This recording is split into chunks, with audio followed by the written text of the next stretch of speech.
മാനസദസ്സിന് വന്ദനം. ബഹുമാനപ്പെട്ട അധ്യാപകരെ, എൻ്റെ പ്രിയ കൂട്ടുകാരെ, ഇന്ന് നാം 79ാം സ്വാതന്ത്ര്യദിനം ആഘോഷിക്കുകയാണ്.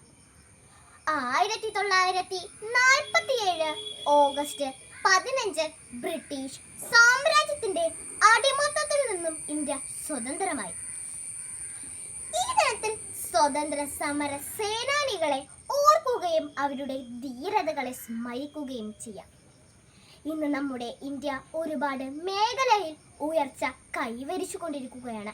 അത് ഓരോ പൗരന്റെയും ദേശസ്നേഹികളുടെയും കഠിനാധ്വാനത്തിന്റെ ഫലമാണ്. ഒരു തടസ്സമോ നിയന്ത്രണമോ ഇല്ലാതെ ഒരാൾക്ക് സംസാരിക്കാനോ പ്രവർത്തിക്കാനോ പെരുമാറാനുമുള്ള അധികാരമോ അവകാശമോ ആണ് സ്വാതന്ത്ര്യം എന്ന വാക്കിന്റെ അർത്ഥം.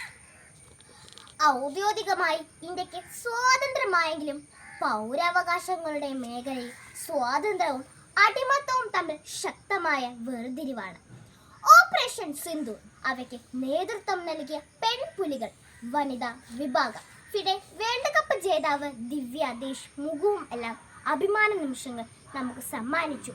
ഇന്ന് സ്വതന്ത്രമായത് എന്ന് നമ്മൾ പറയുന്നുണ്ടല്ലോ.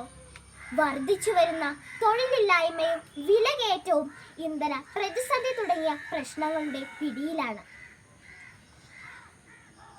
ഭാരതത്തെക്കുറിച്ച് ഓർക്കുമ്പോൾ തന്നെ ദേശസ്നേഹത്താൽ ജ്വലിക്കണം. നമ്മുടെ നാടിന്റെ മതേതരത്വം കാത്തു സൂക്ഷിക്കാനും സ്വതന്ത്രം സംരക്ഷിക്കാനും നമുക്ക് ഒരുമിച്ച് പ്രവർത്തിക്കാം. ഇത്രയും പറഞ്ഞുകൊണ്ട് ഞാൻ എൻ്റെ വാക്കുകൾ ചുരുക്കുന്നു. നന്ദി, നമസ്കാരം, ജയ് ഹിന്ദ്.